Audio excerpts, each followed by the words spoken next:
since he became United States President. Two words have come to define Donald Trump's opinion of the media: fake news.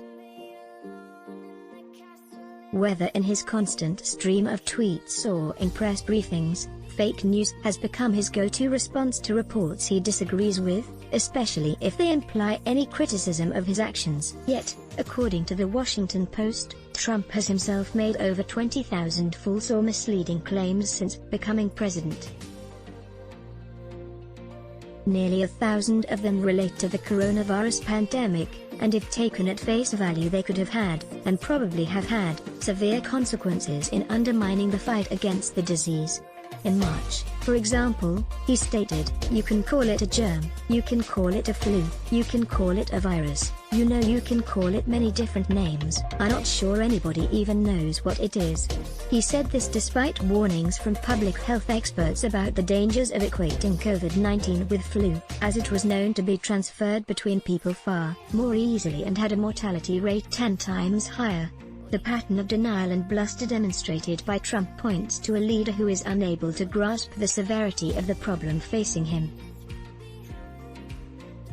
Trump would be well advised to bear in mind the Chinese saying, "Ji hang ru ji shan," which translates as, "Mountains stand between different professions."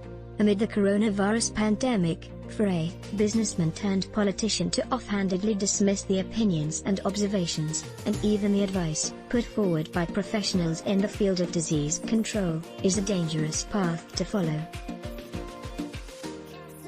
So, it's fortunate that the American media have been undaunted by the president's attacks, and have been unrelenting in their criticism of his handling of the COVID-19 pandemic. Back on March 20, 2020, ABC News published an online report under the headline, "Trump's own words contradict claim he's always viewed coronavirus as very serious." It was followed by the stark accusation, "The president has made many questionable or false statements about the virus." 4 months later, in an interview on Fox News Sunday that aired on July 19, Trump claimed that the U.S. had their #1 low mortality rate in the world. Challenged about this, he predictably dismissed as fake news the assertion that the U.S. was suffering 900 COVID-19 deaths in a day. Interviewer Chris Wallace then pressed him on the high death rate.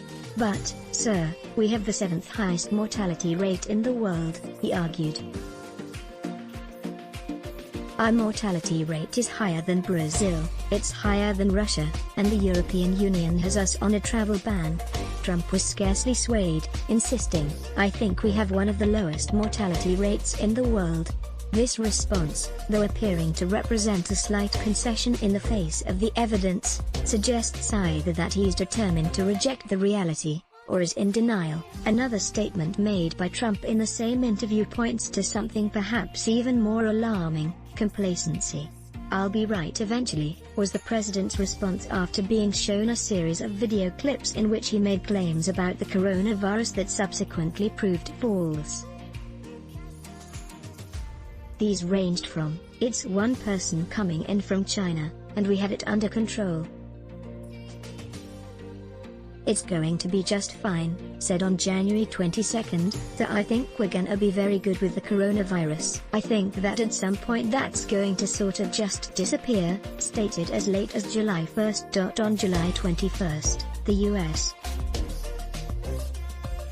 recorded over 1,000 COVID-19 deaths in a single day for the first time since the end of May. The number of infections has currently passed 4 million. So, while in many parts of the world the first tentative steps are being taken to restoring normality, the situation in the U.S. is going from bad to worse, a fact that even the president has now had to admit. It will probably, unfortunately, get worse before it gets better, something I don't like saying about things, but that's the way it is, Trump said at a July 21 press briefing. Sadly, and all too late, it seems he may be proved right about something. Let's block ads. Why? Show your love for him. Click the link in description. Thanks for watching.